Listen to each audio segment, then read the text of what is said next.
The Orlando area prosecutor ousted by Florida Governor Ron DeSantis on Wednesday hit back at the shock suspension on Wednesday, calling the stunt a smokescreen to distract from DeSantis' spiraling presidential campaign. Monique Worrell is now the second democratically elected state prosecutor to lose her job to a DeSantis power grab.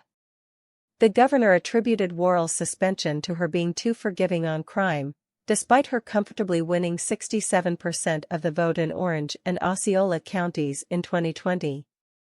"I am your duly elected state attorney for the 9th Judicial Circuit, and nothing done by a weak dictator can change that," Worrell said in a press conference Wednesday. The executive order suspending Worrell cites neglect of duty and incompetence, and is part of DeSantis' anti-woke crusade.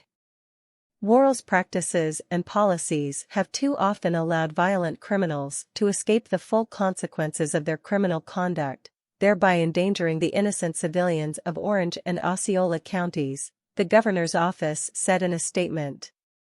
DeSantis did the same thing to Tampa prosecutor Andrew Warren for defying a state abortion ban last year. Warren challenged it in court and lost.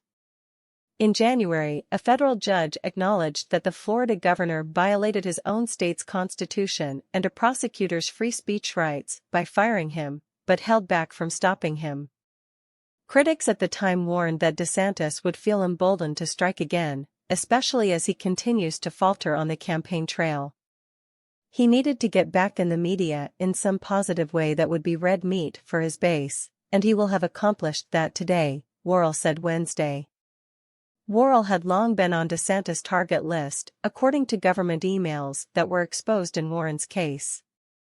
She had also clashed regularly with Orange County Sheriff John Mina, who claimed she was too soft on crime and didn't pursue harsh enough charges for repeat offenders. Tension simmered further in March after a local shooting in which a news reporter, a 9-year child and a woman were killed randomly. The suspect, 19-year-old Keith Moses, had been released early from prison on prior convictions for aggravated battery, assault with a deadly weapon, burglary, and more.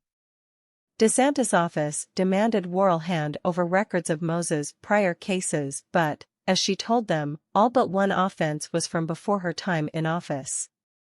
Last July, Worrell alleged that Mina, in a meeting involving DeSantis, was trying to provide the governor with evidence that the governor could use to justify my suspension.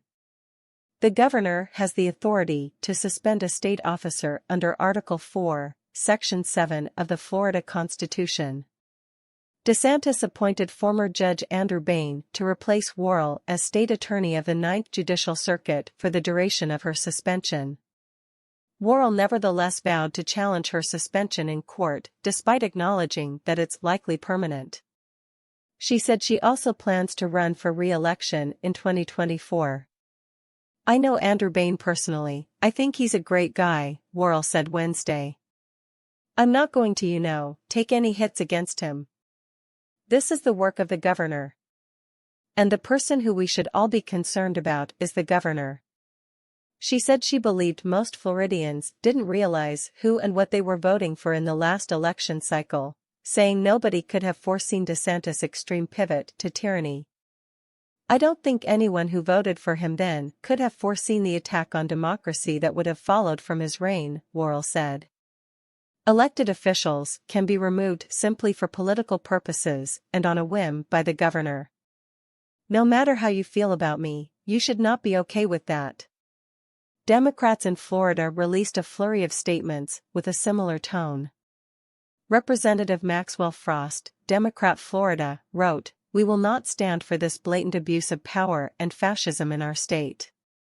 Carlos Guillermo Smith, a Democratic state representative in Orlando, said DeSantis ousted one of America's only black female prosecutors, and installed a stooge, to save his failing presidential campaign. He took no questions at his press conference because he's a coward.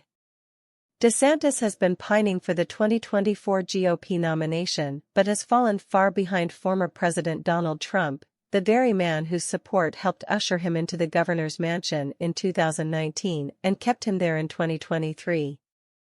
In recent months, his office has taken increasingly extreme right-wing positions that seem to be a ploy to energize angry Republican voters by showing his zeal for harming progressive causes. He has started bureaucratic councils to limit what books students can read at public school libraries, implemented changes that have restricted what advanced placement classes children can take, and keeps tightening limits on kids discussing homosexuality or their own same-sex parents in class.